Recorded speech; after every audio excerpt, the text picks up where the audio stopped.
Hi, welcome to Built in the Bush. My name's Tanya Atkinson. I'm an executive coach and growth and transition facilitator. And one of the absolute privileges that I get in my job is I get to hear the personal stories of how people got to be where they are today and what made them successful, and how sometimes the things that went wrong are really the things that went right for us and set us up to be where we are today. The whole point of the podcast is to share those ups and downs, to share their personal stories, but also to hopefully give you the inspiration and the motivation to realise that you can follow your dreams and your purpose. There are way too many different jobs in this world and way too many different people for us to be doing a job that we don't enjoy most of the time. So without further ado, let's get into it.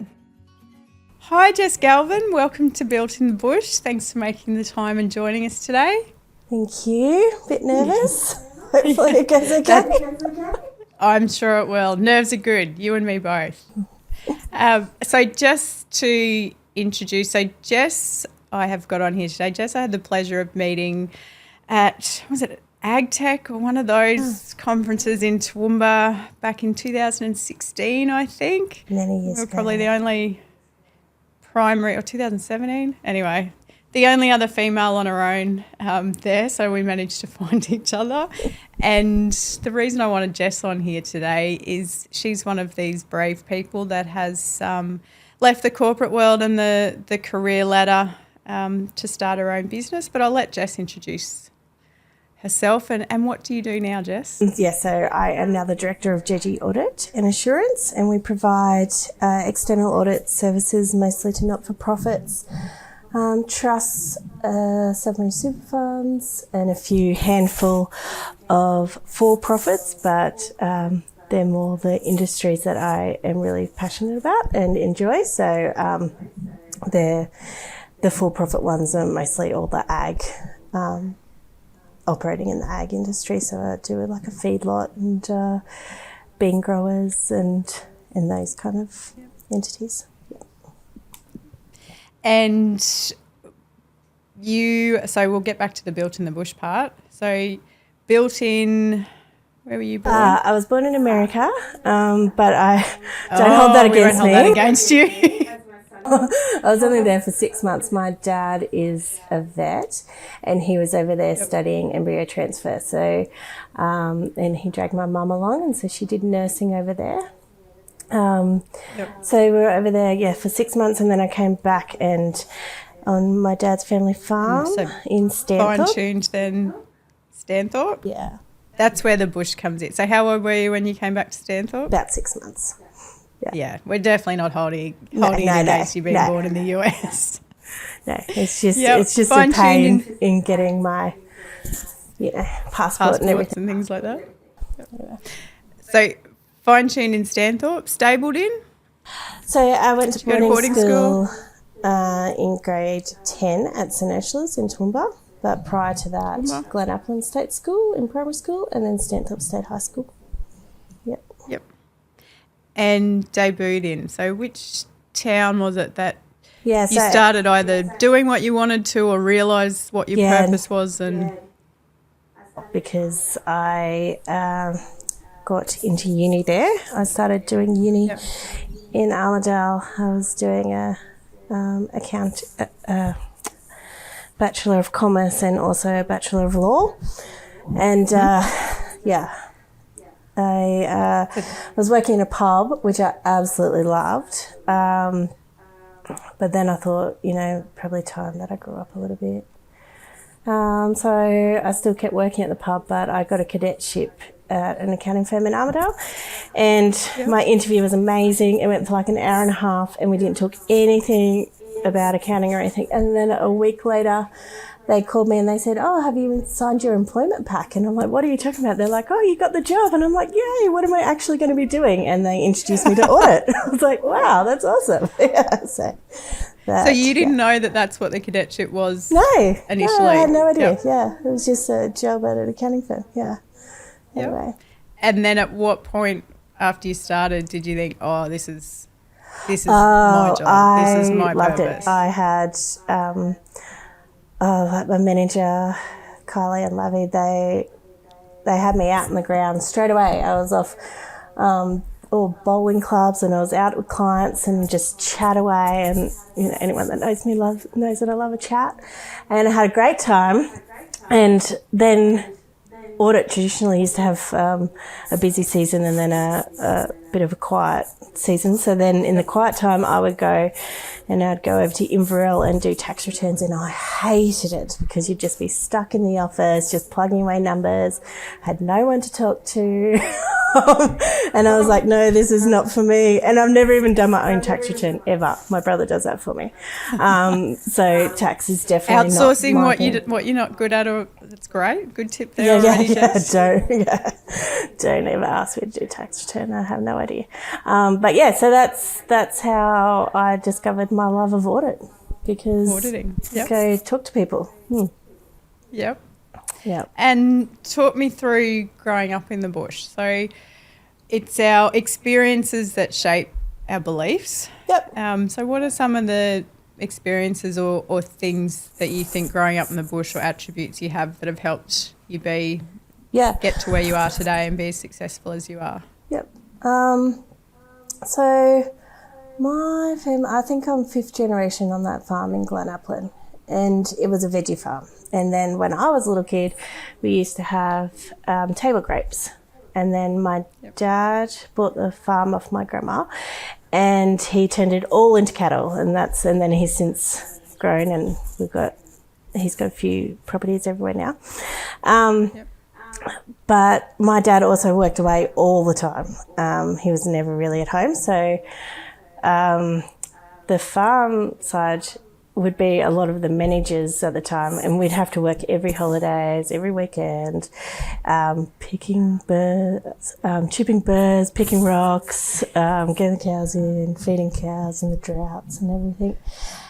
Otherwise, I was on the road with my dad, so I was out visiting farms everywhere and pushing cows up and doing all that. So I think, the biggest thing that you learn, I think, it's a few things. Resilience, because you never know if it's going to rain or then it's too much rain, and and also hard work, which I think are two of the biggest attributes anyone can have to probably really be successful in any industry, and certainly in life. Some of your two strongest attributes. Yeah. Sometimes the hard work one might be a little bit to my detriment because I forget to turn off sometimes. But anyway, yeah, that's all right. We can work on that. Yeah. Yep. So resilience and the hard work. Yep. What about growing up? Who were the most influential role models, adults, teachers, people in your life that you can look back and really think their influence made a difference and helped me get to where I am? Oh yeah, definitely my dad, with his hard work, but also, I don't know, just because I was a girl, I was never treated any different. He had farm managers and stuff that were ladies, like that ran the show and stuff, and so like the biggest thing that I think he's taught me is that it doesn't matter where you come from, as long as you're willing to give anything a crack and work hard. That's all that matters. It does not matter race, sex, anything, just as long as you work hard. And you treat everyone as equals, like no one's better than anyone else. So, yeah. So, absolutely. Yeah. I think we could all do well to remember that. Yes, yeah. The world would probably be a much nicer place anyway. That's right. Yeah. And then looking back, most successful failures, what were some of the things that happened in your career or life to date that at the time it felt like the worst thing in the world, but it actually redirected you onto a better path and a bigger opportunity? Well, I guess at my last place that I was working at before, well, to be honest, it was the only place I had worked at before I started JG Audit. So you were there for how long? Sorry, Jess? 15 years. Yep. So 15 years is quite a long time to be at the one. Yeah, between 3 offices, but yeah. Yep, but still. yeah. I was got a bit burnt out. I was doing way too many hours and, that was starting to weigh on me a lot and, so I quit there and I actually didn't know that I was going to start JG Audit because I'll get really jealous of just seeing people stacking shelves at Woolies and I was like, that's what I want to do. I just want to not think and stack shelves at Woolies. Yeah. So I just... And for me, not having a plan... needed a break. Because everything has... Like, I've had a plan. I was going to become an audit manager at like 28 and I was going to have... No, I was going to be an audit manager at 28 and get married at 28 and then have kids at 30 and, have everything. Oh, you had a real timeline and plan. Yeah. And I stuck to pretty much everything. Except I became a partner before. But anyway, so everything was... So hold on, you became a partner before your plan? Yes. You reached partner level before your scheduled plan. Yes, so you were ahead of your own and I high got the wedding in achievers. 2 months before I turned 20. So everything else so far you ticked off before the scheduled date on your plan? Yes, yeah. Okay. So I have. So that's why had gone it's big to of plan me or better. not to have a plan. So it was a bit of a. So how did you cope through that time and how did you come to JG Audit? Because that's got to be scary when you're used to having a plan, having a schedule, and ticking that schedule off early. Well, it probably didn't take that long for me to get to JG Audit, but I just knew that I needed a rest first before I started thinking about and because I've been there for so long, I had a fair bit of long service leave. So I had time before I started sending us break. Anyway, I didn't quite make us break. So you had your rest? It was okay. Sorry? I didn't send us break. It was okay. We survived. Jess, I know you well enough to know you would have had that part planned out. Yeah. I have reserves for reserves, so it's okay. You are a planner of a planner. Yeah. That's right. So talk me through then. You've had your rest and starting JG Audit. So then I was like, okay. Well, to be honest, my rest was I was in our paddocks picking rocks and stuff. And so then rest was doing hard work? Yeah. Back to physical labour? Yeah, back to physical. And then which sometimes though we need when we've been in an office job. It's different sort of work. It's not as mentally taxing. It's it's what works. Outside. We're all different. I like being outside. So anyway. For me, it's getting behind the bar. That's how I That's my getting back to it and taking a break from work. Oh no, in front of the bar is just I was out in the paddock and I was like, I need to just go do something, start making some money. And then I was like, I'll give JG Audit, I'll have a little go at that and I'm not going to be very big and I'm just going to do a little bit of stuff that I really want to do. And then fast forward 5 years. Until you had to put on? How many months until you had to put on a second staff member? Well, I started JG Audit 2 weeks before COVID hit, so I couldn't really do too much in that time. So I think, when did Paul start with me? Maybe a year after. Okay. Yeah. But if COVID hadn't happened, it would have been even sooner than that. So still a year into opening a business that was going to be a small side thing. That I was just going to do, And then, because I think also I really wanted to be a bit more present for the kids because I was doing like massive weeks and big hours before I started JG Audit, and I just wanted to be able to like do the school pickup and stuff. And my daughter has a few medical complications, which made it all a little bit harder as well. So juggling all that, and I just wanted to, not have to juggle so much, I guess. So and then start JG Audit, and well, I've got. And it's just grown from there. So 5 years in. It's getting. How many staff? A little bit. Yeah, in the new year I'll have 5 staff, full-time staff, including myself. So yeah, it's going pretty good. And still growing from what I hear. Yes, yeah. A credit to the job you do when people track you down. Yeah, it has actually been really lovely. I haven't actually gone and tried to find any clients. Everyone's come to me or been referred, which has been really lovely. I haven't done any work on that side, so that's been really nice. So yeah, very lucky. Word of mouth is the best advertising and the most rewarding. Yeah.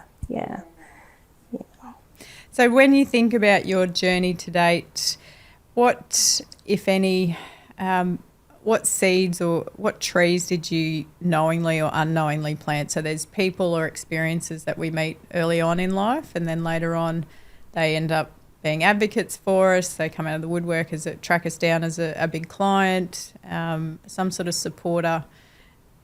Yeah, I think my entire career's been all not me planting seeds, but just being fortunate that I've had so many wonderful mentors that still support me. Like as I was saying before, Carl's in Armidale, when I didn't even know what I was doing in that interview, and it turns out I was in audit. Like, who knows where I would have ended up if I didn't get in audit. And like we still talk and refer each other work and stuff all these years later. And gosh, geez, man, that's making me feel really old. That was 21 years ago I started. I'm older than you remember, so we don't need to do the maths. And then I've just been really lucky. All my career, I've had like some really wonderful mentors and been just surrounded by so many great people. So, I don't know if I've planted any trees, as I said. I just think I've just been lucky, in a sense, to be so well supported. Yep. Would you say, though, that you spoke a lot about getting to talk to people and meet people. Yeah. Is that how some of those relationships then have formed, just through people you've met through work and life? Oh, yeah, absolutely. And definitely that's where all my referrals have come from. It's just been from working, having those chats and getting to know people. Like, I think, a bit of a gripe about the accounting industry, but I feel like a lot of people don't know how to talk to people. And maybe that's not the accounting industry. Maybe that's just life in a whole, especially now everything's so digital and it's just all online. Mm-hmm. One of my biggest things with JG Audit is I don't want anything going overseas. I want it all here. So if a client calls, they're going to talk to someone who knows them, knows about them, not just their business, but a little bit about their lives as well. Like, so we are their trusted advisor. And I think I've probably had that theory for a very long time, and so I've always built those relationships with all my clients. And then now that's come back to reward me. And part of what your differentiation is with your business too, I would probably. I would guess. Yeah. And I want to be that person that if you've got a question, someone can just call and ask me. I'm not going to charge them like whatever. Like, I don't do timesheets, which is abnormal for any accounting firm. Generally, your time's tracked every 6 minutes. I don't worry about that. It's just get the job done. I don't. It's about delivering for the client. Yeah, that's right. Yeah. Another reason why you're a guest on this show.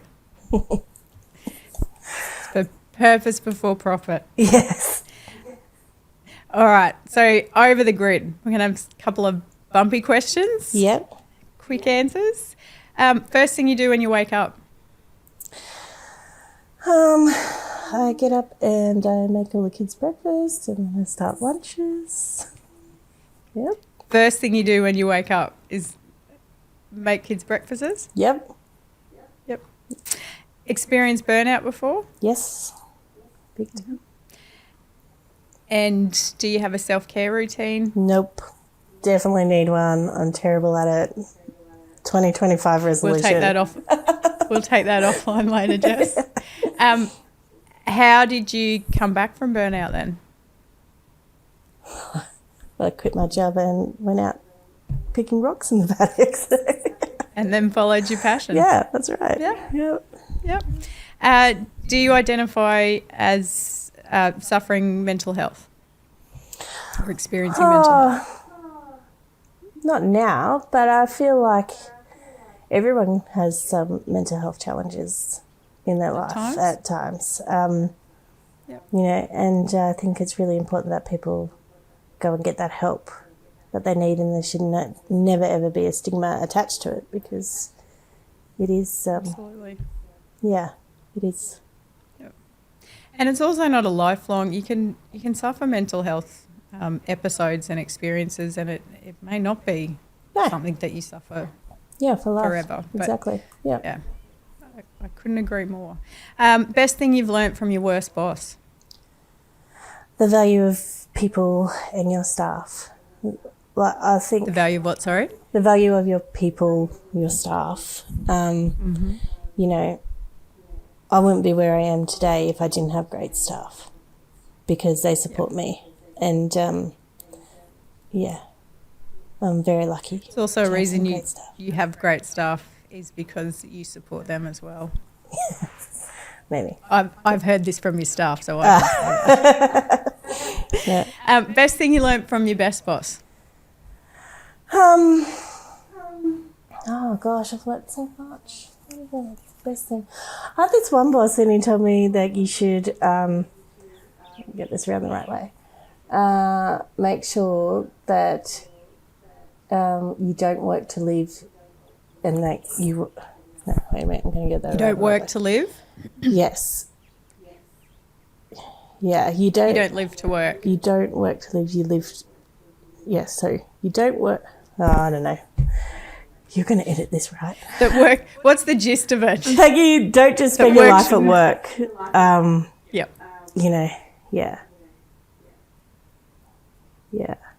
Don't spend your life at work. Doesn't matter. Don't live to work. Yeah, I think that's the one you're looking for. Yeah.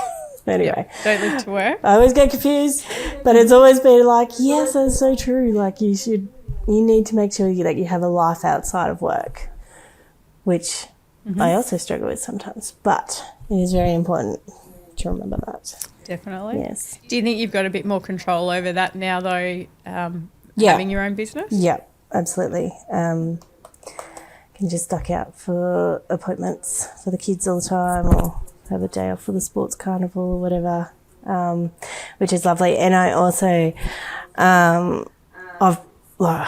feel really guilty. I would have burnt out people heaps in my past life,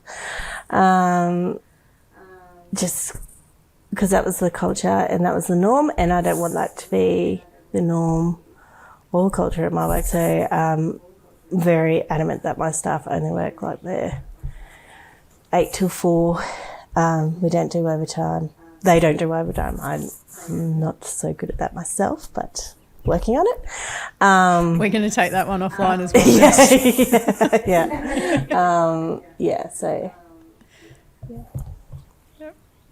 well. What does the bush need more of? What does the bush need more of? I would say recognition. I think one of the things that... How so? One of the things that really makes me a bit mad is that, like, I feel people think, oh, if you're from a capital city, then you really know what you're talking about. But if you're from the bush, you know, you're just a little bush accountant or you're a little bush lawyer. Like, you don't really know what you're talking about if you're in the bush, which really annoys me. Like, I did work in Brisbane for a couple of years, but I feel like I've learnt just as much. In Toowoomba, I'm very lucky. Like, there's heaps of big businesses here and stuff, and I'm like, just because I may not be in Brisbane does not mean that I'm not doing the same, if not more interesting work. Yeah, so I think that kind of annoys me sometimes. Yep. I guess. Definitely. What does the world need more of? Kindness. Yeah. Yep. Kindness. Yeah. Yep. And now the question everyone normally asks is, what would you tell your 20-year-old self now? But I want to flip that, because most of us success addicts, and I'm going to put you in that. I'm a recovering success addict and perfectionist, but I'd put you in that category. We don't take the time to stop and actually reflect and realise what we've got to, how far we've come. So if your 20-year-old self could see you today and how far you've come and what you're doing and where you are, what would they be saying to you? What would my 20-year-old self?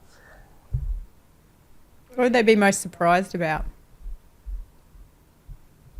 Well, it's funny because, like you say that, like, I'm successful. I don't actually think that I'm successful yet. I don't know when I'll ever think that I'm successful, but at the moment I'm still trying to work to get there. So, and I don't even know what success looks like for me, but to say that I'm successful, that's like, oh, I'm not successful. We're gonna work on that one too, Jess. I'm throwing in some pre-coaching sessions for being guest. I don't know. So let's take the definition. Let's take the label away from it. If they could see though what you've done, that you've 15 years at a corporate, the partner that you were, starting your own business, being brave. Yeah. When the plan wasn't working. Yeah. What would they be most surprised about? And full-time mum to 2 kids and a dad. Yeah. I guess. Actually, I shouldn't say that. Calvo can look after himself. Yeah, sometimes. No, he can't. I'm like, that I can do it. I guess I've done it. I'm doing it. Yeah. It's okay. They'd be surprised Don't about stress. That. Yeah. Don't know. Would they be embarrassed about anything? Oh, gosh, yes. I've done so many embarrassing things in my life. So many. Anyway. Don't need to share those? Oh, yeah. I don't know. Sometimes I try and be really brave, and I'm going to put myself out there. Sorry? I don't know. Remember that night when we first met and I went and got a selfie with Pip Courtney? So did I. So Jess and that's but right. I started it because I was like, I need to have this. So I do some So Pip Courtney, if you want to come on the podcast, love to have you. We were the 2 drunken girls that got photos with you. That was funny. It just came up the other day. Never fangirl, but Pip Courtney is worth fangirling over. Yeah, that's right. What would they be most proud of? So if your younger self was here in front of you today, what would they be most proud of what you've done so far? I guess I always, because we were talking about role models before, my dad's always been my role model. He started off with nothing and he's built up pretty good business. So I was determined I was going to do the same. So that's why when I went to uni, I went and got a job at the pub because I was going to support myself through it all, which I did pretty much. Got my first house when I was 19. So yeah, I guess I have done it on my own 2 feet. Yeah. Mm-hmm. Yep. And last question, what does Jess need more of in 2025? Sleep. To keep growing. Oh, probably still sleep. To keep growing. I don't know, time. If I could work out how to get more time in a day, that would be wonderful. Yeah. Definitely not enough hours in a day. What about something you can control? Self-care. Do anything like that? Yeah, anyway. Great answer. How do you define success today, although you just said before? How do I define success? I don't know. I can look at all my friends and I can find things in them everywhere. I'm like, oh my gosh, you're so successful. You can do this, you can do that. And I can see it in everyone. I just can't see success in myself. I don't know. That's probably I probably need a shrink. I don't know, but I just feel, I don't know, defining success. And maybe it's because I don't have, a clear vision of what that looks like for me. I don't know. My husband and I one day want to buy another farm, like a big one. an actual one. So maybe that's when I am successful. I don't know. What about outside of work? Do you know what success looks like? Oh, yeah, definitely my kids. My kids, yeah. Them being happy is my biggest success. Yep, outside of work. Yep. Mm-hmm. Healthy we're working on with Luce, but definitely happy. Yep. Yeah. So something we haven't touched on, because I'm trying to get Jess to start recognising her own success and achievements, but she's done all of this as well with her gorgeous girl Luce. You're normally up in emergency in Brisbane a couple of times a month, is that? Oh, we're getting better now. We haven't had any real seizures for touch wood since March this year. But yeah. So Luce, a little bit about what her diagnosis and how rare it is. Yep. Bring any awareness to that while you've got the opportunity. Yeah. So Luce, when she was born, she had these red, like, freckles all over her.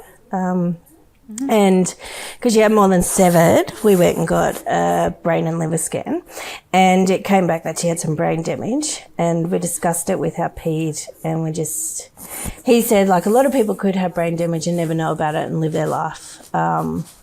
So I guess we were just in a little bit of a joyous bubble that we didn't worry about getting the brain scan, investigating the damage of her brain any further.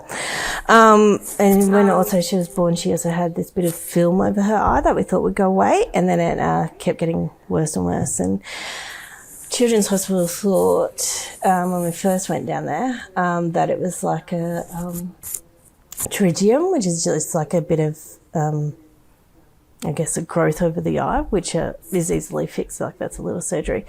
And then it kept getting worse, and it kind of looked like the fat off a steak that was going across her eye. And so I kept pushing, and we went back, and we got this awesome ophthalmologist, and she was like, oh, this isn't great. So we went and had the CT scan of her brain, and they found that on the left side of her brain she has like this huge abnormal vein network, and that was putting the pressure on the eye, and that's why it looked like the fat of a steak was going across it.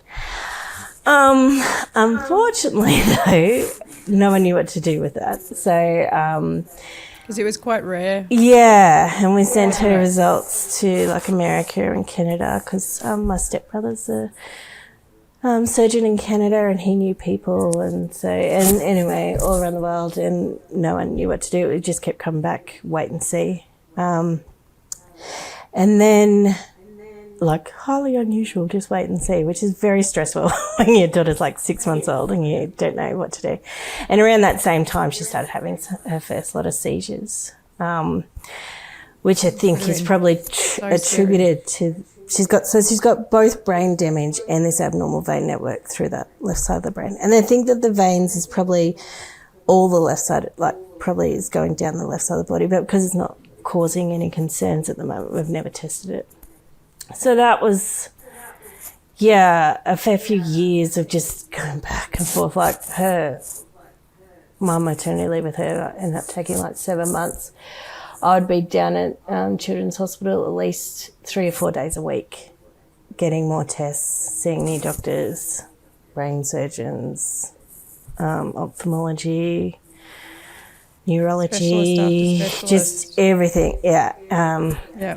So it was very tiring and very stressful. Period. And you're still working full time. I was on mat leave for the first 7 months, and then after that I was working full time. So trying to juggle big hours working in that as well. And then, this probably was also one of the catalysts for me leaving. I was down, we got a call up for some surgery in Sydney on Lucy's veins in her brain. And that was on a Wednesday, and the surgery was on the Monday, so we had to like race down there. And then I was getting calls from the head office in Sydney, like about work, and I'm like, I'm trying to deal with my daughter's brain surgery at the moment and deal with this. And I was like, I can't keep doing this. Like, this is not sustainable. So that was probably like the catalyst for me leaving. I just couldn't keep going. And the burnout of it all. Yeah. Yeah. You had everything happening. Yeah. All at It's once. like the perfect storm. Yeah. And being the high performer you are, you were still probably making sure that all the jobs are getting done, everything was getting signed. So it was just Jess that wasn't getting looked after. Yeah. And I'm not great at asking for help. So, like, I just asked my family if they could, like, look after Jack whilst I was going to hospital visits and stuff. But, like, not like, could you look after both of them so I could go have a rest? Like, because I can't do that. Yeah. So. Yep. Anyway. Yeah. So, but we're gonna work. science is amazing. Like, I keep saying this. Like, I've got a friend who's got a daughter that's really sick as well, and our kids, like, we just got this. If you can keep your kids alive, science keeps evolving, and it's going to be fine. And like, at least, like, now they've worked out this abnormal vein network is, they're finding it more and more, and there is some treatment options now. So that's not going to fix her brain damage or any of her, because brain damage and possibly the veins, I don't know, it's all causing, like, she's extremely delayed intellectually, and she struggles with, like, the right side of her body is a lot weaker because of the brain. So none of those things are probably really reversible, but if we can keep the pressure off her eye, for instance, we're going to save her some of her vision. Like, at one stage it was looking like the pressure was getting really high that we might have ended up like losing that eye. But now we've done 2 lots of surgeries behind there now, so and killed off some veins. So that's all very, very positive. So yeah. But I never wanted my kids to leave home. I keep telling my son Jack, he's 10, I'm like, you can't leave home. So he's picked out a neighbour's house down the road. He's like, I'm going to live there. They just got like 10 acres or something. He's like, I'll just live there. I'm like, okay, if you have to leave out, you can. And Lisa will stay with me forever. So it's perfect. So yeah. It's all planned out. Yeah, that's right. Yeah. And I guess I was saying, like, I've got everything planned. Luce, we've had obviously no parent ever plans that. Like, you only plan to have healthy, happy kids. That's all that I'd ever thought that was going to happen. So that threw a very, very big curveball in my life. But I guess in my life plan. But I guess the thing is, after spending so long at Children's Hospital, I also know how lucky we are that we do get to bring Lucy home every day. Like, there's so many kids down there and parents, and I just, I don't know how they do it. Like, we'd go on the ward and there'd be people that had been there for 8 months, like, and hadn't gone home. So we're so lucky. Yeah, really, really lucky. Yep. Mm. And that's a beautiful, you made me cry. Sorry. Yeah. It's just such a lovely way to put it, though, because there's always someone worse off. Yeah. Isn't there? Yeah. Not that that's what you focus on, but that's pretty amazing to be able to look at it. Yeah. Like that. Yeah. And to still have done what you have achieved on top of all of that. I know you don't classify yourself as successful and take the time to pat yourself on the back, but I certainly do. You do amazing things, and I know most people that know you, have worked with you or for you, clients of yours, all say the same thing. So I'd like to take this time for you to take a moment, and even if you don't think you're successful, everyone else around you does. Oh, thank you. And just give yourself a pat on the back. Yeah, thank you. You're awesome. That's why you're my friend. Because of how amazing you are and how you put other people first, and it is always about doing the right thing and being kind, and I just think there's we need more of those people in the world, and you started a business as well for the purpose of helping people and in the way that your craft is. And I think that's really cool. And it's helping regional people as well, which we're always all about when we've grown up in the bush. Yes. So thanks, Jess. Thank you. Any advice you'd give to someone else, I suppose, before we finish out? Anyone else that's going through perhaps that they've been in a job or a company for 15 years and it's not right for them, or it's taking time away from home, they're working too many hours. What would your advice be? Well, just do it.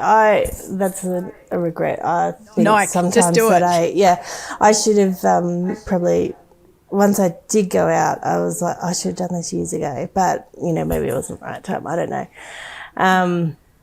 But I honestly, what's going to happen? What's the worst that's going to happen? Like, you just go, if it doesn't work out, you just go get another job. Like, it's...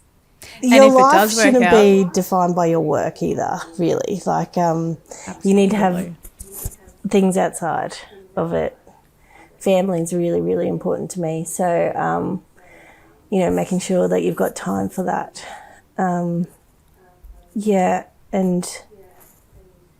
If you're stuck in those jobs, like, most of your life is at work, though, I guess, at the end of the day. So if you're not enjoying it, you probably shouldn't be there. You'd be much happier and more productive if you were somewhere else. Yeah. So any regrets about leaving and starting your own business? No. None.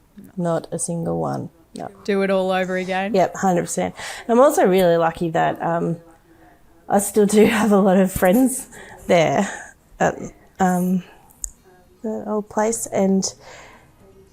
I've still got all the people as a soundboard to, like, does this make sense? Does that, like, So, Yeah. Awesome. Yeah. Thanks for your time, Jess. Bye. See ya. See ya.